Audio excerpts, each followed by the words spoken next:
코로나가 끝나갈 무렵에 감염된 분들이 많은 것 같습니다. 조심을 하시어야 되는데 아무리 조심해도 묻어오는 건 어쩔 수가 없는 그런 상황인 것 같습니다.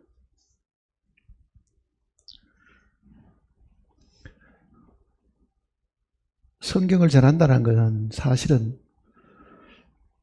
예수님을 증거하는 것입니다. 예수님이 바로 성경의 주인공이시기 때문에 이 성경이 내게 대하여 증거하는 것이다 했으니까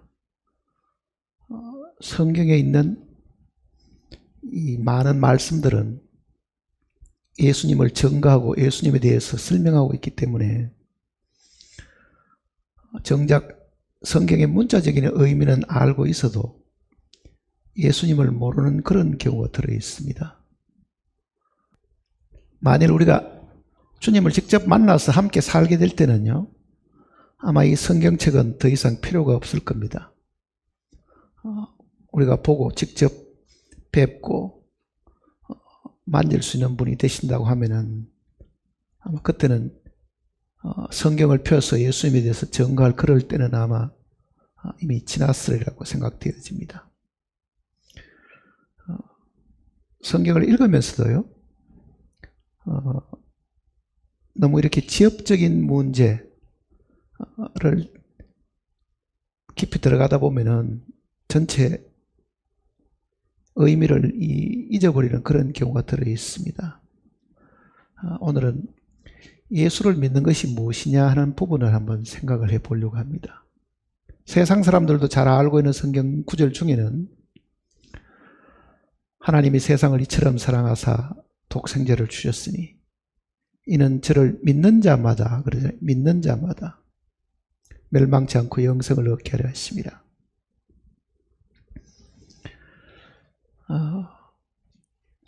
예수님을 믿습니까? 물으면은 믿는다고 하는 분들이 굉장히 많습니다. 십자가 종탑 밑에서 나오는 사람들에게 물어보면은요, 모두 하나같이 자기는 예수 믿는 사람이고 그래서 예배당에 다닌다고 아마 이야기할 겁니다. 더 구체적으로 어떻게 믿습니까? 물으면은 상당히 당황하게 됩니다. 아니, 믿으면 됐지 뭐 어떻게 믿는 거는 뭐냐 아마 이렇게 되물어보는 사람들도 있을 겁니다. 예수를 믿는다, 주 예수를 믿으라 하는 그 말의 이 표현을 우리가 정확하게 잘 모르면서도 예수를 믿는다라고 말하는 분들이 사실은 많습니다. 예수를 믿는 것이 뭐를 두고 예수를 믿는다고 우리가 이야기하는 겁니까? 어떤 분들이 이렇게 생각할지 모릅니다. 예수 믿는 것은 예수님이 하신 이 성경 말씀을 믿는 게 예수 믿는 것이다. 전혀 틀리는 이야기는 사실 아니죠, 사실은.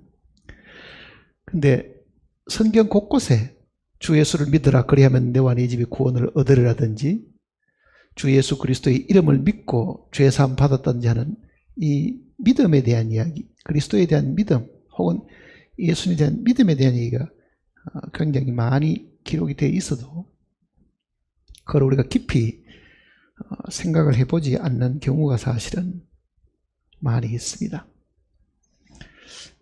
예수님이 십자가에 달려 돌아가시기 6개월 전쯤에는요, 가이사라 빌립보라는 그 지역을 지나가시면서 멈추셔가지고 제자들에게 물어봤습니다. 사람들이 나를 누구라 하더냐 이렇게 물어봤습니다. 그네들이 들은 대로 구약시대의 위대한 선지자와 같은 사람이니까 선지 중에 한 사람, 엘리야나 아니면은 마지막 선지자 세례 요한, 이런 선지자 중에 한 사람으로 사실 이 대답을 한다는 것을 예수님께 일렀습니다. 그랬더니 예수님께서 세상 사람들 눈에는 내가 그러면 선지자로 보이는 모양인데 거의 3년 동안 나에게서 듣고 배운 너희들은 나를 누구라 하느냐 이렇게 물어봤습니다. 너희는 나를 누구라 하느냐. 묵묵부답이었겠죠, 사실은. 그런데 베드로가 주는 그리스도시요 살아계신 하나님의 아들이시니이다. 이렇게 말했습니다. 우리말 성경에는 그게 주는 그리스도시요 이렇게 되어 있지만 본래 원어는 당신은 그리스도시요. 우리말 표현에 당신이라고 말하면은 하대하는 느낌이 있으니까 번역하는 사람들이 그 단어를 주라고 사실은 바꾼 겁니다. 예수님께서 물었으니까 예수님 당신은 이렇게 표현하는 것이 맞는 이야기죠, 사실은요. 그러니까 당신은 그리스도시요 살아계신 하나님의 아들이시니다. 이렇게 답변을 했습니다. 그때 예수님이 바요나 시몬아 네가 복이 있다. 이를 네게 알게 하시는 혈육이 아니요 하늘에 계신 내 아버지시다. 이렇게 말했습니다. 자, 그게 우리의 믿음의 이 답입니다. 예수 그리스도를 어떻게 믿느냐 물으면은 이 예수를 우리가 믿어야 될 두 가지 것이 있습니다. 예수를 믿는다고 하면은요, 이 두 가지 것을 분명히 알고 믿어야 됩니다.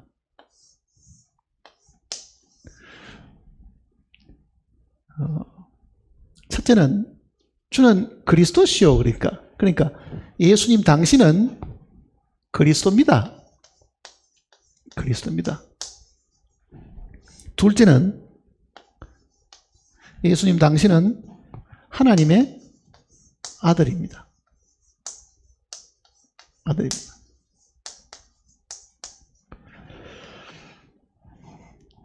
자, 주 예수를 믿으라 그랬는데요. 주 예수를 앞에 세워놓고 믿으라 그러면 어떻게 믿으라는 이야기입니까? 앞에 서 있는 당신이 하나님의 기름을 받은, 그리고 하나님의 계획을 이루시고 하나님께로부터 위임을 받아서 이 땅에 오신 그리스도시다.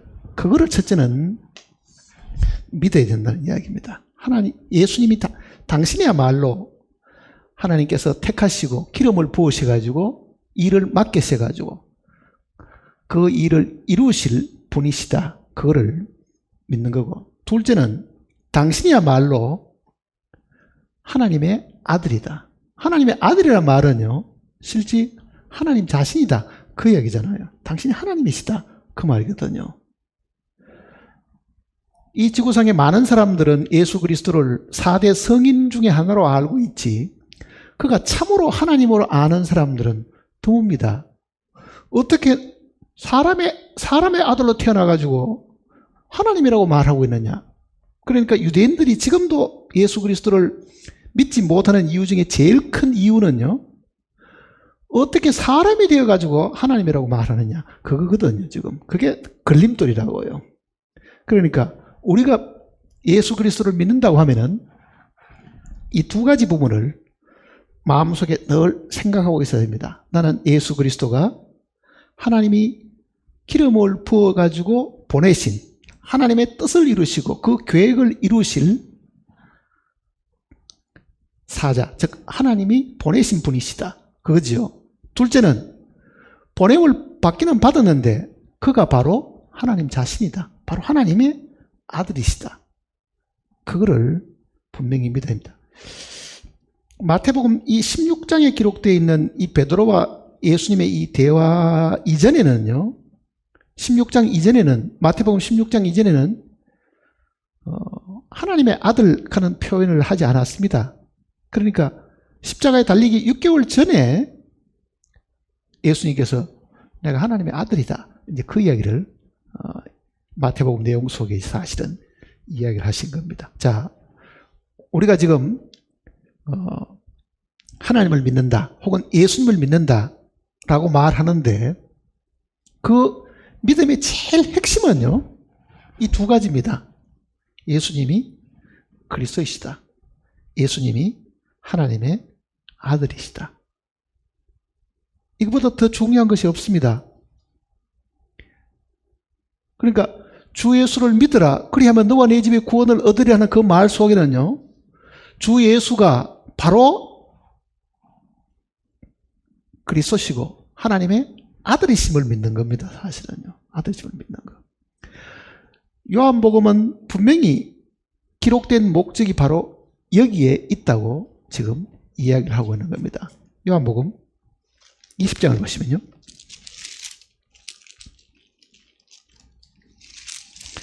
요한복음 20장.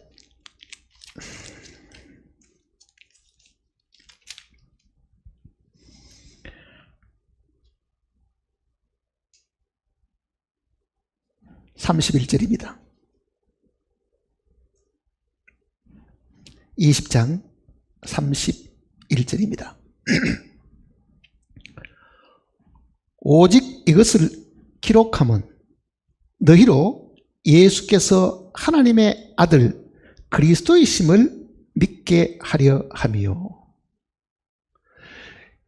이 성경이 기록된 이 목적이, 특히 요한복음은 예수 그리스도가 하나님의 아들 그리스도임을 믿게 하기 위해 가지고 이것을 기록을 했다.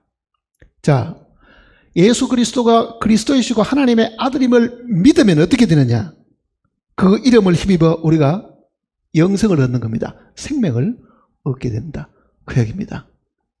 그러니까 믿음의 핵심은 나사렛 예수가 바로 하나님의 아들, 하나님께서 보내신 그리스도이심을 믿는 겁니다. 그럼 보세요. 하나님이 세상을 이처럼 사랑하사 독생자를 주셨으니 이는 저를 믿는 자마다, 그를 믿는 자마다, 그 말은 뭐겠습니까? 그가 하나님의 아들이시고 그리스도이심을 믿는 자마다, 그 말입니다. 쉽게 말하면은. 막연하게 예수를 믿는다 그러면은 많은 사람들은요, 예배당 가는 것, 교회 가서 세례받고 또 교회 가서 뭐 봉사하고 그거를 믿음이라고 생각합니다. 그렇지 않습니다. 예수님이 살아있을 때에도요,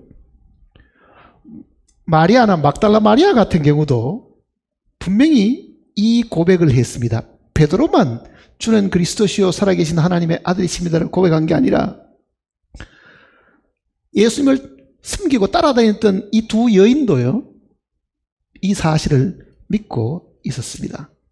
앞에 11장을 보시면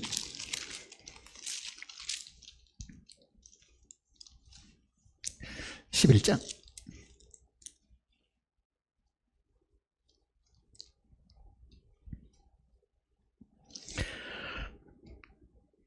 24절입니다.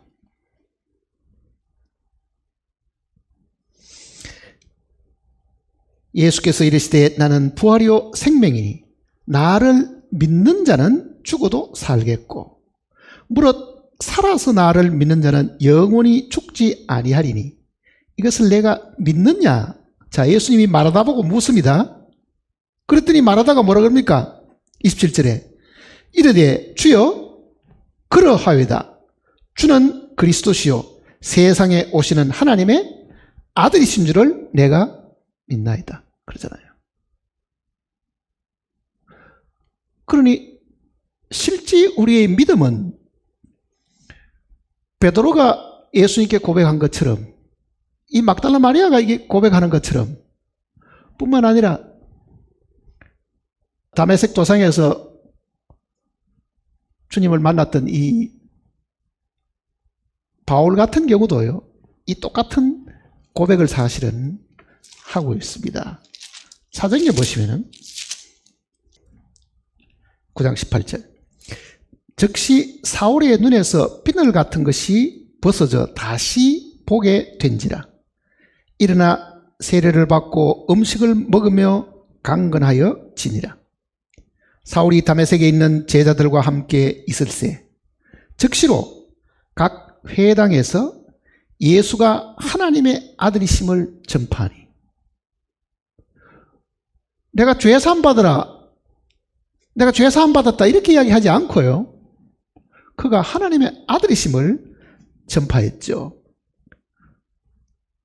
둘째는 22절 보세요. 사울은 힘을 더 얻어 예수를 그리스도라 정하여 다메섹에 사는 유대인들을 당혹하게 하니라. 그러니 사도 바울도 하나님을 믿었습니다. 구약 이 모세 율법을 따라 가지고 하나님을 믿는 사람이고 바로 율법의 선생이었는데, 그 율법의 선생인 이 바울이 정말 하늘의 빛을 보고 난 이후에는 자기가 핍박했던 그 나사렛 예수가 바로 하나님의 아들이시고 메시아 즉 그리스도이심을 확실하게 믿고 그 믿음 바를 제일 먼저 사람들에게 증거했잖아요. 예수 그리스도가 그리스도시다. 예수가 메시아이시고 바로 그가 하나님의 아들이시다. 이거를 증거한 거잖아요, 사실은요. 말을 바꾸면은 지금 사람들 중에는 이 부분을 믿지 못하는 사람들이 사실은 많습니다.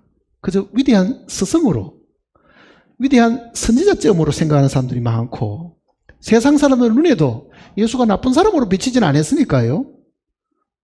석가나 공자나 혹은 마호메시나 혹은 예수나 그저 인류에게 뭔가가 희망을 주고 빛을 비춰줬던 위대한 위인처럼 사실 생각하지, 그가 바로 하나님이시고 하나님이 보낸 메시아라는 것을 모르고 있다는 이야기잖아요. 성경을 읽는 사람들도 그 사실을 모르고 있는 겁니다, 사실은. 그러니 성경은 예수님에 대해서 사실 증거하고 있는 것인데, 그거는 바로 그 예수 그리스도가 바로 하나님이시고 이 성경은 그분의 말씀이다, 그 얘기입니다. 그분의 말씀이다. 그러니까 우리가 믿는 우리의 구주, 우리를 구원해 주신 이 분은 정말 하나님이시다. 하나님이 보내신 하나님의 아들이시고 그가 모든 일들을 위임해서 기름 부어서 이 땅에 보내신 메시아 즉 그리스도이시다. 이 부분을 분명히 명확하게 사실은 하고 있어야 된다는 내용입니다. 자, 요한 1서를 보시면요,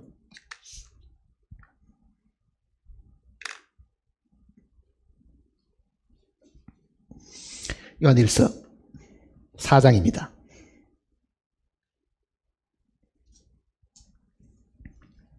15절, 4장 15절. 누구든지 예수를 하나님의 아들이라 시인하면 하나님이 그의 안에 거하시고 그도 하나님 안에 거하느라. 예수를 하나님의 아들이라 시인하면, 하나님의 아들이라고 시인하면 하나님이 그의 안에 거하시고 그도 하나님 안에 거하게 된다. 그러니까 이 예수가 하나님의 아들이라고 이 시인하는, 입으로 시인한 이 일이 굉장히 중요한 겁니다. 믿어야 시인할 거 아니에요. 믿지 않으면 시인할 수도 없으니까.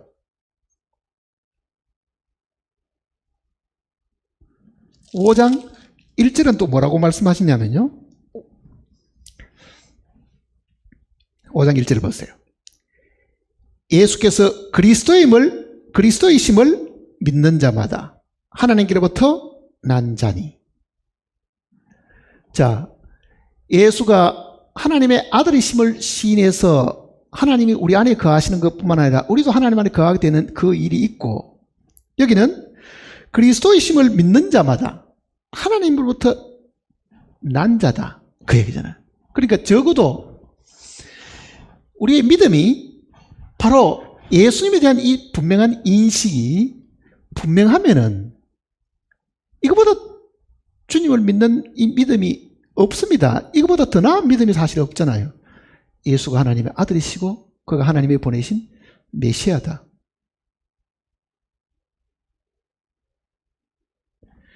그러면 우리는 이제 이 말씀들을 훨씬 더 쉽게 이해를 할 수 있게 됩니다. 4장 10절입니다. 4장 10절. 사랑은 여기 있으니 우리가 하나님을 사랑한 것이 아니요 하나님이 우리를 사랑하사 우리 죄를 위하여 화목 제물로 그 아들을 보내셨습니다. 자, 이 요한일서 4장 10절 같은 경우는 요한복음 3장 16절을 해석해 주는 구절과 같은 데입니다. 사실은요. 요한복음도 사도 요한이 있었고 요한 1서도 사도 요한이 있었는데요. 저자가 같잖아요. 기록한 사람이. 기록한 이 동일한 이 사도 요한이 요한복음 내용 속에는 하나님이 세상을 이처럼 사랑하사 독생자를 주셨으니 이는 그를 믿는 자마다 멸망치 않고 영생을 얻게 하려 하심이라. 이렇게만 이야기를 했습니다. 근데 하나님이 세상을 이처럼 하사 독생자를 주셨으니 그랬는데 독생자.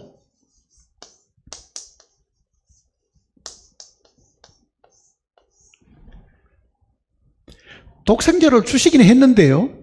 이 독생자를 어떻게 주셨는가? 어떤 모습으로 주셨는가? 그 내용을 이야기를 하지 않은 거예요. 우리가 요한복음 3장 16절만 읽으면 이렇게 됩니다. 하나님이 아들을 이 땅에 보내주셨다. 아기로 태어나셨고 나이가 30이 되어가지고 저 갈릴리에서부터 유대로 나오셔가지고 회개하라고 전파하시고 요단강에서 침례를 받고 난 이후에 사역을 시작하셨는데 그 아들을 우리에게 주셨기 때문에 우리 생각에는요, 독생자를 주셨으니 그러면 아들을 주셨으니까 그 아들을 영접하는 자마다, 예수님이 여기 있으면 우리가 영접하는 자마다 받아들이기만 하면, 이렇게 생각해도 굉장히 어려운 거예요. 사실은요. 왜냐하면 그 나라에 있었던 사람들이 예수님이 직접 걸어 다니시고 떡도 떼주시고 뭐 볼 수 있는 광경이 있었지만은 우리야 뭐 이 멀리에서 예수님이 설령 같은 시대에 있었다 하더라도 만나뵈러 그까지 갈 수도 없는 상황이잖아요. 사실은요. 그러면은 그 아들을 우리가 어떻게 영접한다는 말이냐? 육체를 그대로 우리가 받아들일 수도 있는 것도 아니고, 이렇게 끌어안는 것도 영접하는 것도 아니고, 악수하는 것도 영접하는 게 아니라고 하면은 독생자를 주셨는데 그를 믿는 자마다, 영접하는 자마다 이걸 어떻게 받아들이느냐?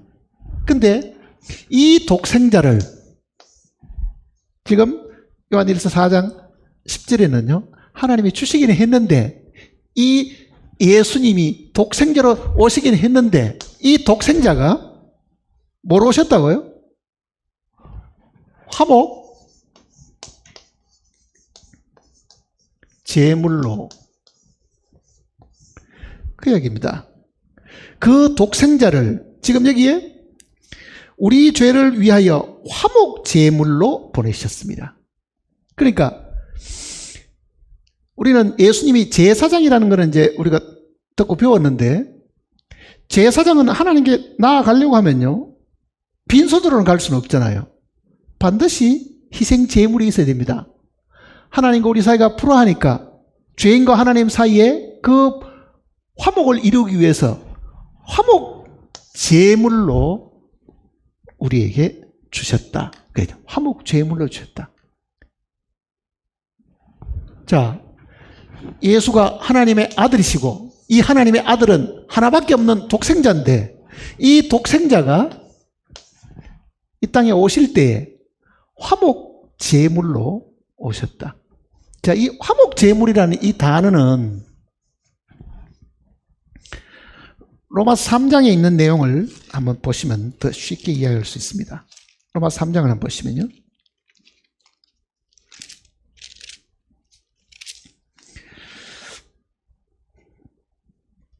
25절입니다. 3장 25절. 로마서 3장 25절. 이 예수를, 독생자 예수입니다. 이 예수를 하나님이 그의 피로서 믿음으로 말미암는 화목 제물로 세우셨으니, 피로서 믿음으로 말미암는 화목 제물로 세우셨으니. 자, 화목 제물은 제물인데 이 화목 제물의 희생이 되면은 여기서 뭐가 나옵니까? 결국은 피가 나오는 거잖아요. 사실은요. 그러니까 어린 양 그 자체를 태워서 드리는 게 아니라 그 어린 양의 피를 문설주에 바르듯이 그 피를 하나님이 바라시는 화목 제물, 그 피가 결국은 우리를 화목해가는 제물이 되는 거거든, 사실은요. 그래서 지금 여기에 나와 있는 이 화목 제물 하는 이 단어가요, 구약 우리 성막 배울 때 속죄소 배웠죠, 속죄소.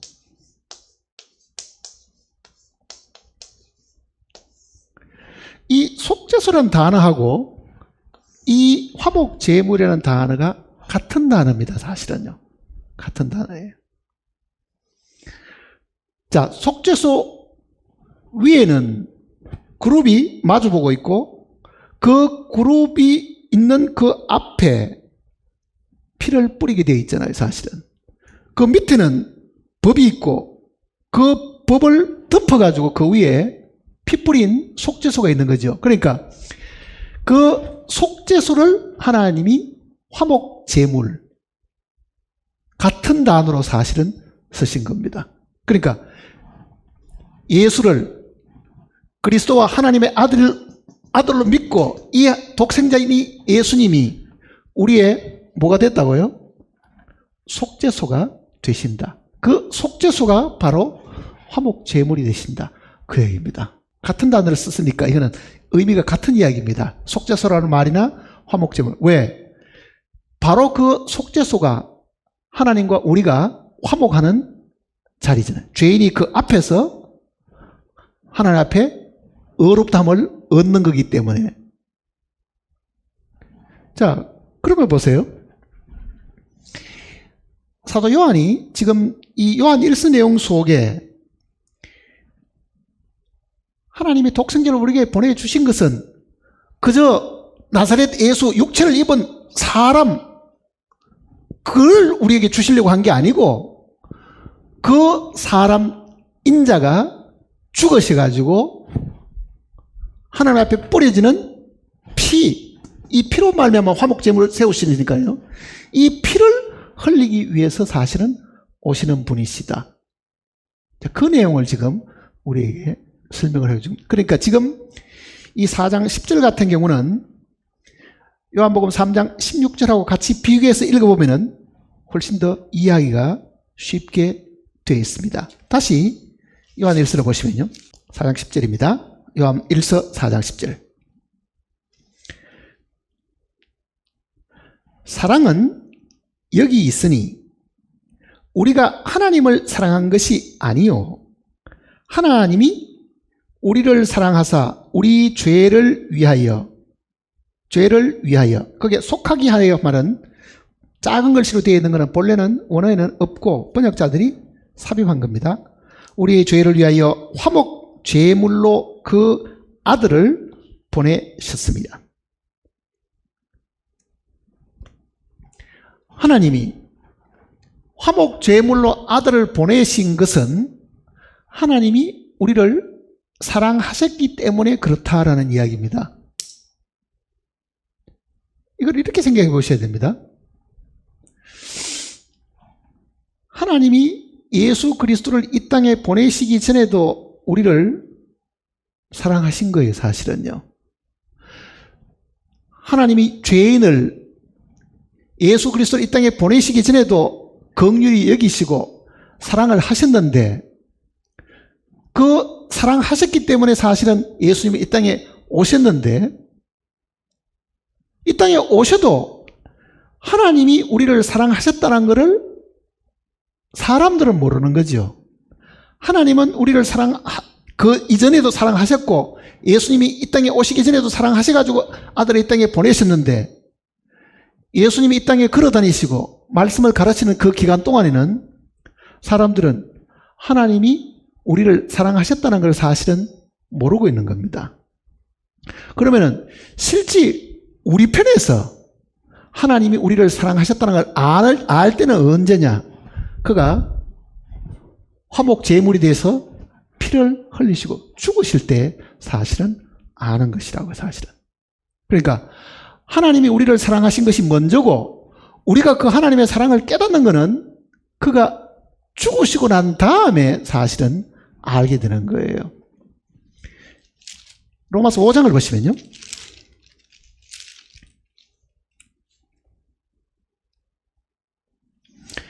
5장 8절입니다.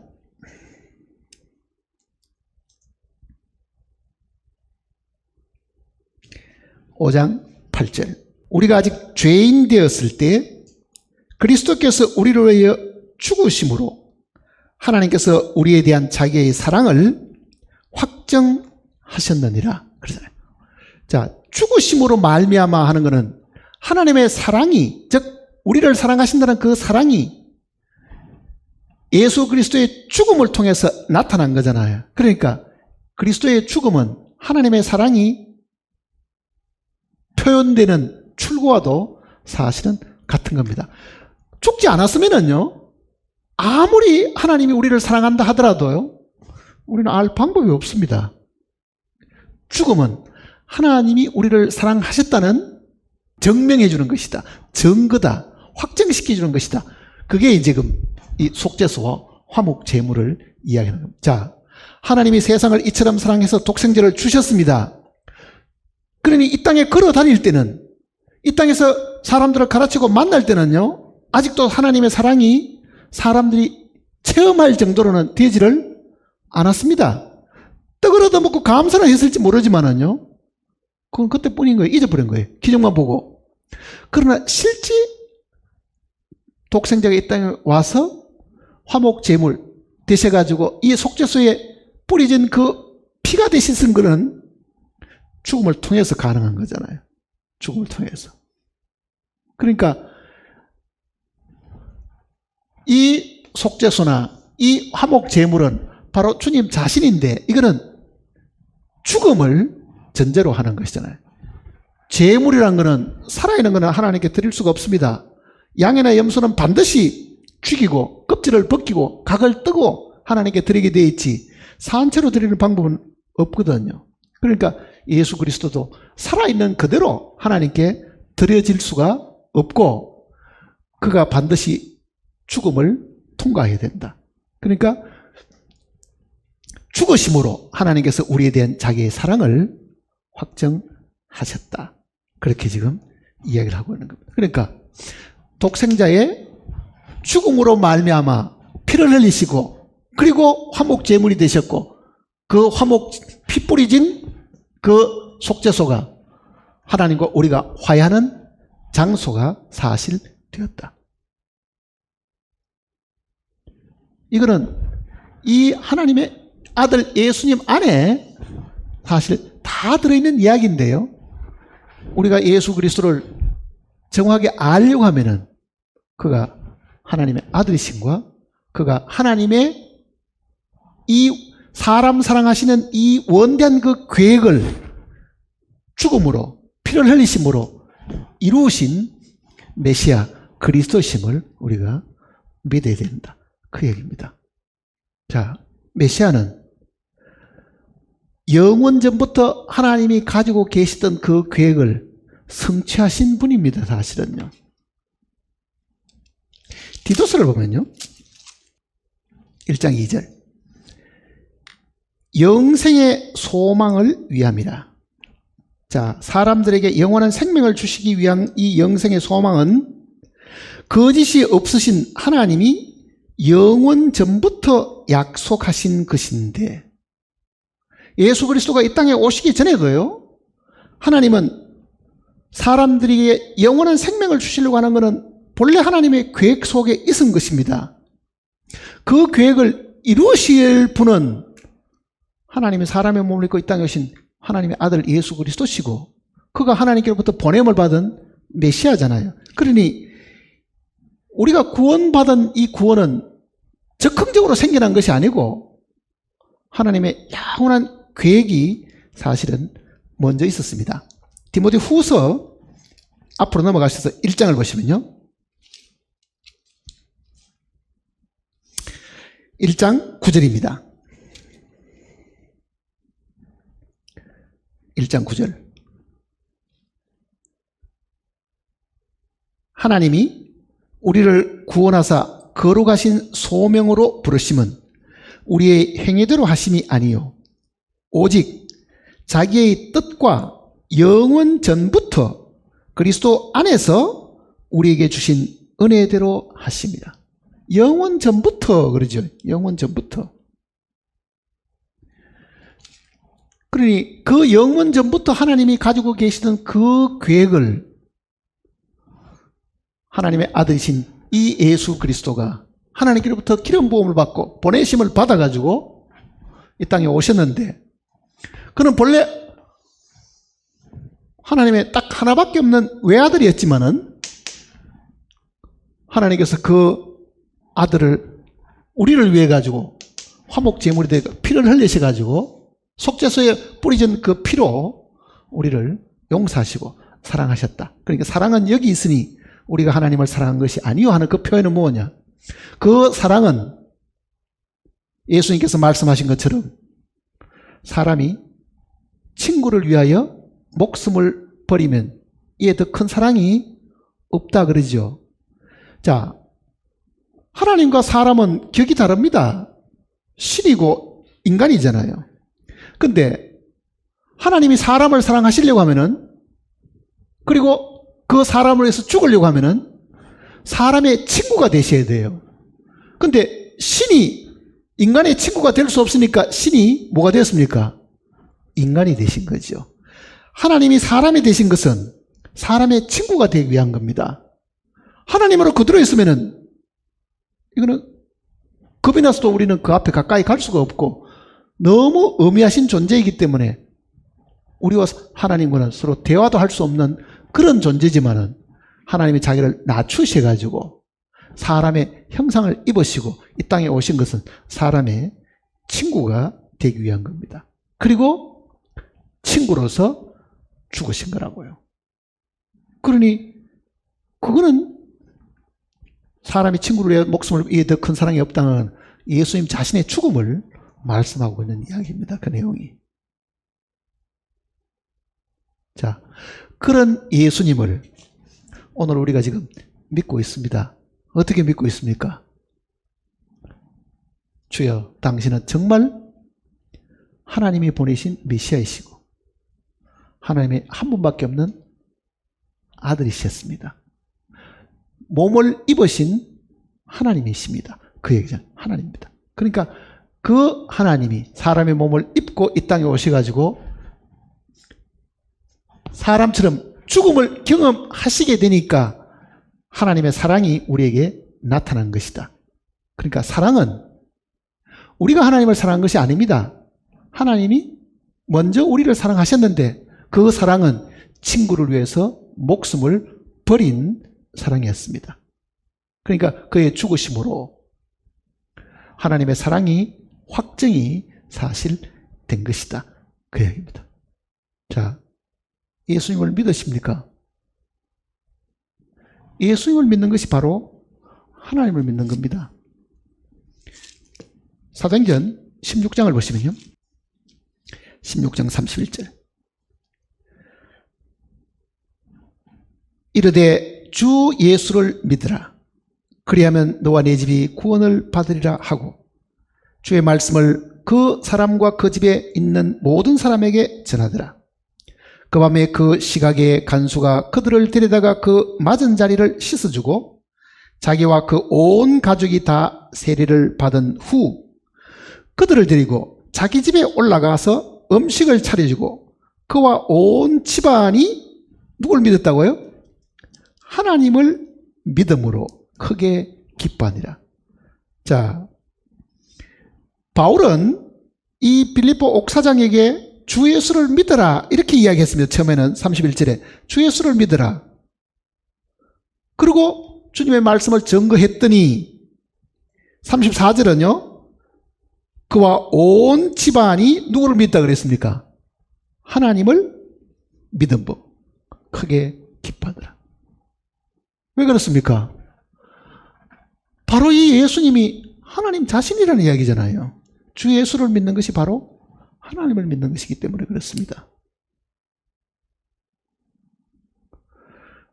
그러니까 실제 우리는 예수님이 하나님이라는 그 인식이 굉장히 얕아요. 왜냐하면 그분이 육신을 가지고 이 땅에 오셨다는 그것 때문에 사람들의 생각에는 하나님하고는 무슨 차원이 좀 다를 거야. 하나님보다는 조금 못할 거야. 이렇게 사실 생각하지만은 바로 그분이 하나님이시다는 것을 우리가 분명히 사실은 알고 있어야 됩니다. 히브리서 1장을 보시면요. 히브리서 1장 1절입니다. 옛적의 선지자들을 통하여 여러 부분과 여러 모양으로 우리 조상들에게 말씀하신 하나님이 이 모든 날 마지막에는 아들을 통하여 우리에게 말씀하셨으니 이 아들을 만유의 상속자로 세우시고 또 그로 말미암아 모든 세계를 지으셨느니라. 이는 즉 이 아들은 그 말입니다. 하나님의 영광의 광채시요 그 본체의 형상이시라. 그의 능력의 말씀으로 만물을 버티시며 죄를 정결하게 하는 일을 하시고 높은 곳에 계신 지극히 크신 이의 우편에 앉으셨느니라. 자, 그 아들이 이 땅에 오셨다가 다시금 하늘로 올라가셔가지고 하나님의 보좌의 우편에 앉아 계신다. 이렇게 지금 말씀하셨는데 바로 그가 하나님의 영광의 광채이시고 그 본체의 형상이시라. 그러잖아요. 그 본체의 형상이시라. 그러니까 하나님을 보겠다고 하면은 누구를 봐야 된다는 이야기입니까? 예수 그리스도를 봐야 된다는 이야기입니다. 하나님은 우리 눈에는 볼 수 없는 분이지만은요, 정말 육신을 가진 우리가 하나님을 보기를 원하면은 예수님을 바라보면 됩니다. 골로새서 1장을 보세요. 골로새서 1장 14절입니다. 그 아들 안에서, 예수님을 두고 하는 이야기입니다. 그 아들 안에서 우리가 속량 곧 죄사함을 얻었도다. 그는 보이지 아니하는 하나님의 형상이시요 모든 피조물보다 먼저 나신 이시니 만물이 그에게서 창조되되 하늘과 땅에 보이는 것들과 보이지 않는 것들과 혹은 왕권들과 주권들과 통치자들과 권세들이나 만물이 다 그로 말미암고 그를 위하여 창조되었고. 자, 아들이 창조했다 이렇게 얘기하잖아요. 물론 성부와 성자 성령이 함께 창조하신 것인데도 이 골로새서 내용은 만물이 그에게서 창조되되 그러잖아요. 만물이 그에게서 창조되되. 그러니까 눈에 보이는 하나님은 아들 하나님이고 보이지 않는 하나님은 아버지 하나님이시고 그 의미입니다. 쉽게 말하면은. 장차 새하늘과 새 땅에서는 우리는 이 혼돈을 할 필요가 사실은 없습니다. 새하늘과 새 땅에 그 보좌에 영원하신 그 보좌에 앉으신 분이 아버지와 아들이 함께 앉아있는 보좌이기 때문에 우리가 분명히 하나님과 아들이 한 분이심을 알게 됩니다. 그때 가서는 지금처럼 혼란스럽게 삼위 하나님을 이렇게 헷갈리게 이해하는 분은 아무도 없을 겁니다. 지금 우리는 육신을 가지고 있기 때문에 더더욱 그 부분을 이해하기가 사실은 힘듭니다. 그러나 우리가 지금 분명히 이해해야 될 것은 바로 그 나사렛 예수가 하나님이시다.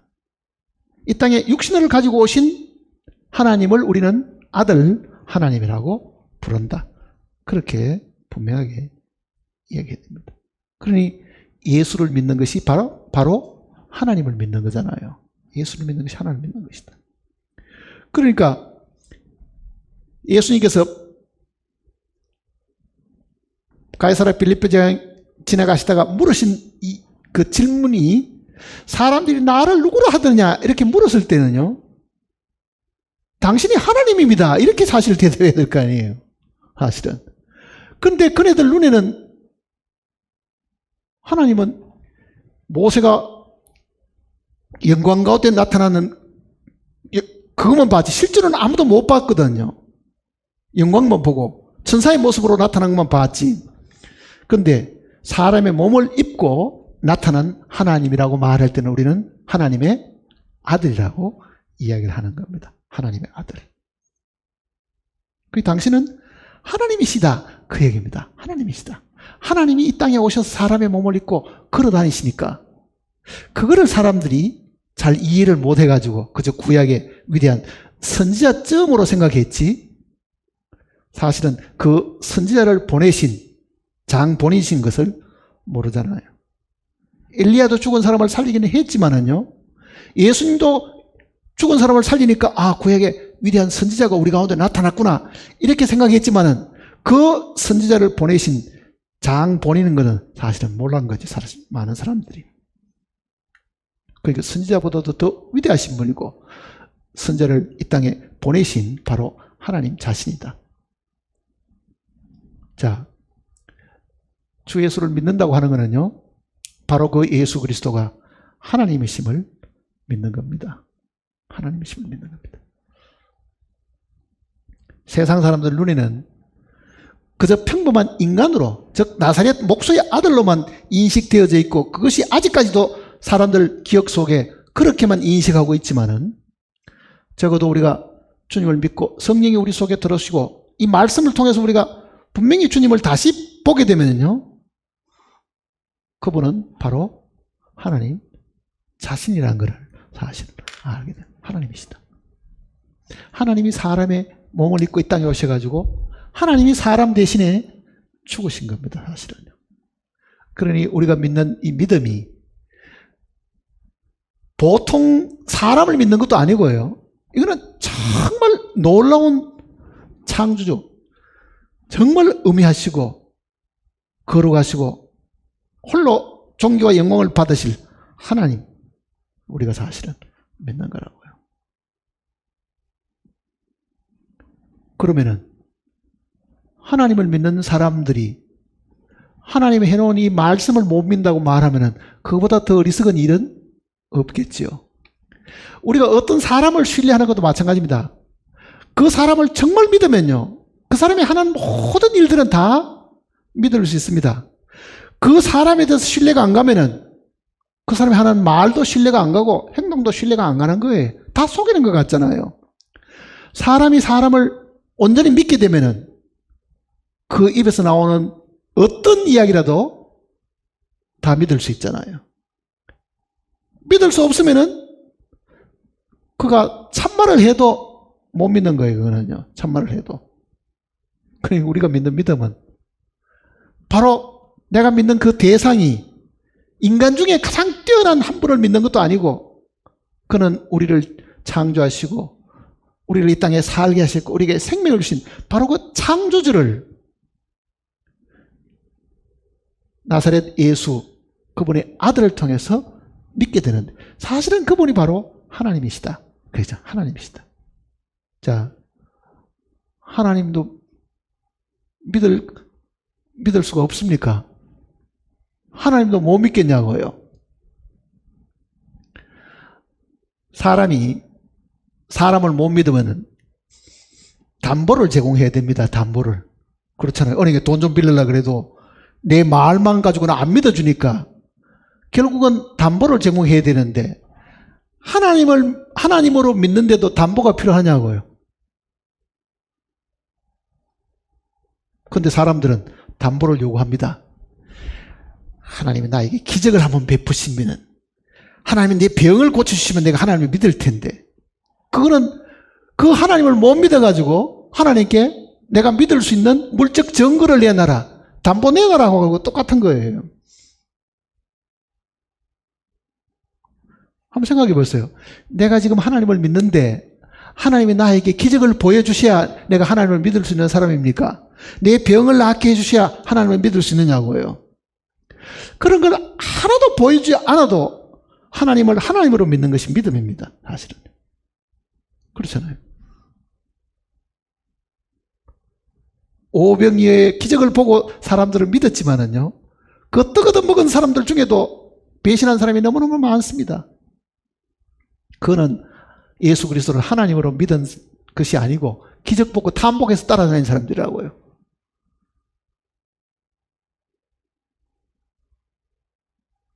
그러니 나사렛 예수를 우리가 하나님의 아들로 믿는다. 그건 굉장히 중요한 믿음입니다. 굉장히 중요해요. 그가 바로 하나님이시다는 걸 믿어버리면은 그가 하는 모든 말씀, 그가 하신 사역들 못 믿을 게 뭐 있어요? 우리를 위해서 죽으신 것이나 부활하신 거나 못 믿을 게 뭐 있어요? 성경이 안 믿어진다든지 못 믿겠다고 말하는 사람은 하나님을 하나님으로 믿지 못했기 때문에 사실 그런 겁니다. 하나님을 하나님을 못 믿어.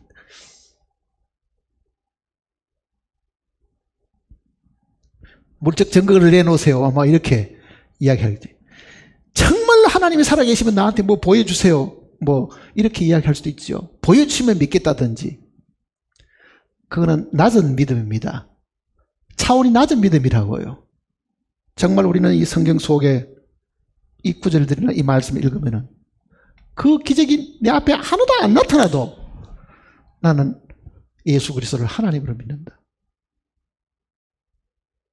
그리고 이 성경은 그가 하신 말씀이다. 그거보다 더 나은 믿음이 어디 있어요? 그거보다 더 나은 믿음 없습니다.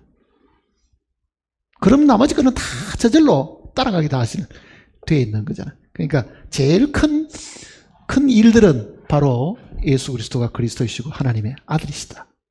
이 확실한 그 믿음이 우리가 있으면은 우리는 생활 속에서 어떤 경우든지 그분을 믿는 그 믿음으로 이 말씀도 자기 것이 되고 이 말씀에 온전한 신뢰가 사실은 생기게 됩니다. 기도하십시다.